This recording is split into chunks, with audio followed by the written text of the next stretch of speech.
ciudat. Lupți mergi înainte, dar parcă ai uitat ce înseamnă fericirea cu adevărat, tu ai uitat. Crede-mă, nu are rost să fii dezamăgit. Ridică-te din nou, chiar dacă ai greșit. Viața asta e ca un joc, trebuie să știi, vei reuși, vei reuși. Chiar dacă viața nu ți-a dat nimic din tot ce-ți poate da, chiar dacă nori grei s-au adunat acum pe strada ta, ascultă-ți inima, iubește și nu renunța, nu renunța.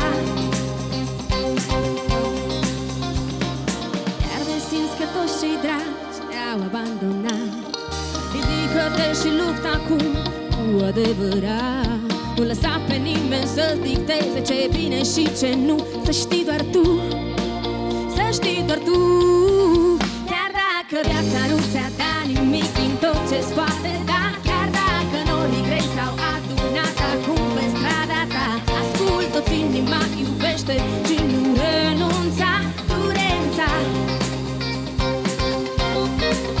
Chiar dacă viața nu ți-a dat nimic din tot ce-ți poate da, chiar dacă norii grei s-au adunat acum pe strada ta, ascultă-ți inima, iubește și nu renunța, nu renunța. Știi tu oare cine ești cu adevărat? Toată viața ai alergat și ce ai câștigat?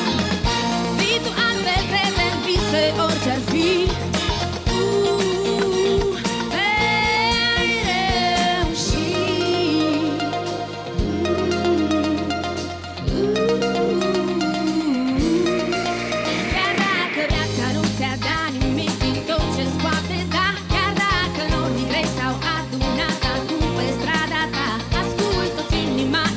Și nu renunța, nu renunța.